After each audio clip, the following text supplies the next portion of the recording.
Number 4، دھاڑی پر tax. ایک دور تھا جب دنیا کے بعض حصوں میں داڑھی کو عیش و عشرت کی علامت سمجھا جاتا تھا اور اسی لیے اس پر باقاعدہ ٹیکس بھی عائد کیا جاتا تھا۔ روس میں داڑھی پر ٹیکس کے تاریخی شواہد ملتے ہیں، جن کے مطابق 1698 میں روس کے حکمران پیٹر اول نے داڑھی رکھنے والوں پر اضافی ٹیکس عائد کر دیا تھا۔ پیٹر اول کی جانب سے یہ ٹیکس عائد کرنے کے کئی اسباب بیان کیے جاتے ہیں۔ بعض مورخین کا خیال ہے کہ پیٹر اول روس کی سوسائٹی کو یورپی کلچر سے ہم آہنگ کرنا چاہتے تھے۔ اس کے علاوہ وہ داڑھی رکھنے کو قدامت کی علامت سمجھتے تھے، اس لیے ان کے دربار میں کسی شخص کو داڑھی رکھنے کی اجازت نہیں تھی، اور کئی مواقع پر ایسا بھی ہوا کہ ان کے سامنے کوئی باریک شخص آیا تو انہوں نے اپنے ہاتھوں سے اس کی داڑھی مونڈ دی۔ روس میں عیسائیت کے آرتھوڈاکس فرقے کے مذہبی پیشوا بھی داڑھی رکھتے تھے۔ بعض مورخین نے لکھا ہے کہ پیٹر اول کے چرچ کے ساتھ اختلافات بھی یہ ٹیکس عائد کرنے کی ایک وجہ تھے۔ پیٹر اول نے پہلے داڑھی پر مکمل پابندی عائد کرنے کی کوشش کی، لیکن اس پر انہیں مزاحمت کا سامنا کرنا پڑا۔ اس لیے حوصلہ شکنی کے لیے زار روس نے داڑھی رکھنے پر ٹیکس عائد کر دیا۔ دربار شاہی اور فوج سے تعلق رکھنے والوں پر 60 روبل سالانہ داڑھی ٹیکس عائد کیا گیا تھا۔ اسی طرح دولت مند افراد کے لیے یہ شرح 100 روبل سالانہ تھی۔ ماسکو کے شہریوں کو داڑھی پر 30 روبل ادا کرنے پڑتے تھے، جبکہ شہر کے باہر سے اجناس وغیرہ فروخت کے لیے آنے والے بارش افراد کو ہر مرتبہ شہر میں داخلے پر نصف کوپیک پیسہ داڑھی ٹیکس ادا کرنا پڑتا تھا۔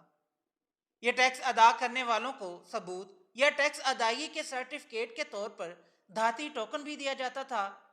ایسے بعض ٹوکن آج بھی روس کے عجائب گھروں میں محفوظ ہیں۔ بعض مورخین نے برطانیہ میں 16ویں صدی کے دوران ہنری ہشتم کے دور میں داڑھی ٹیکس عائد کیے جانے کا تذکرہ کیا ہے، لیکن اس کے تاریخی شواہد نہیں ملتے۔ البتہ فرانس میں بھی ایسا ہی ایک ٹیکس عائد کیے جانے کے شواہد دستیاب ہیں۔ نمبر 5، نمک پر ٹیکس۔ بر صغیر میں برطانیہ کی حکومت نے زیادہ سے زیادہ محصولات اکٹھے کرنے کے لیے کئی سخت قوانین بنائے تھے۔ 1882 میں نافذ کیا گیا سالٹ ایکٹ بھی ایسا ہی قانون تھا، جس میں ہندوستانی شہریوں پر نمک کی کان کنی یا اسے فروخت کرنے پر پابندی عائد کر دی گئی تھی۔ بر صغیر میں چٹانی نمک کے بڑے ذخائر پائے جاتے ہیں، اور نمک یہاں کی روزمرہ خوراک کا لازمی جزو رہا ہے۔ لیکن انگریز حکومت نے نہ صرف ہندوستانیوں کے لیے نمک کا کاروبار کرنے پر پابندی عائد کر دی تھی، بلکہ اضافی ٹیکس عائد کر کے اس پر برطانوی حکومت کی اجارہ داری قائم کر دی گئی تھی۔ اس ٹیکس کی وجہ سے اسے اپنے ہی ملک سے نکلنے والا نمک ہندوستان کے باشندوں کو مہنگے داموں خریدنا پڑتا تھا۔ موہن داس گاندھی 1915 میں جنوبی افریقہ میں شہری حقوق کی جدوجہد کرنے کے بعد ہندوستان واپس آ چکے تھے۔ انہوں نے برطانوی حکومت کے اس قانون کی مخالفت شروع کی اور اس کے خلاف ستیہ گرہ یا سول نافرمانی کا آغاز کیا۔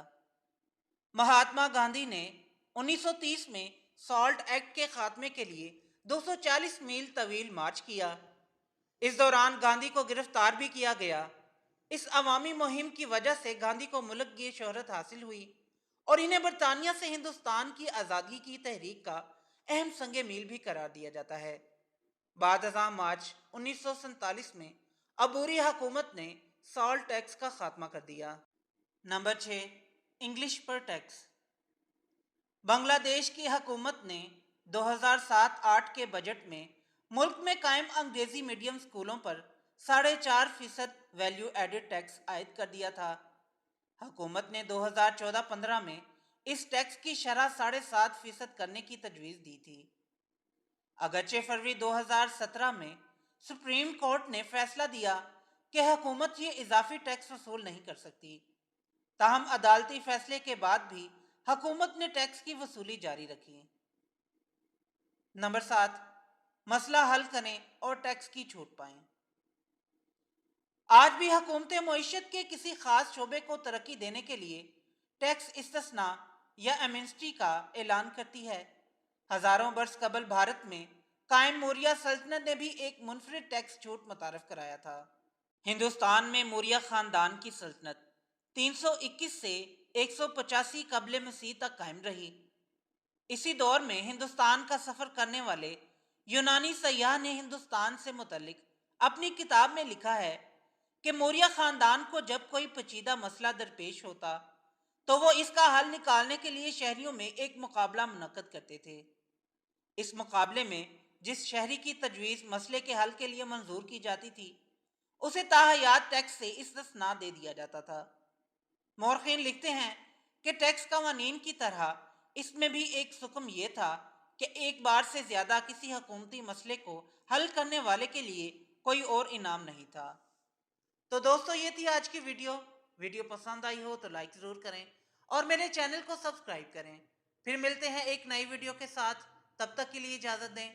اللہ حافظ۔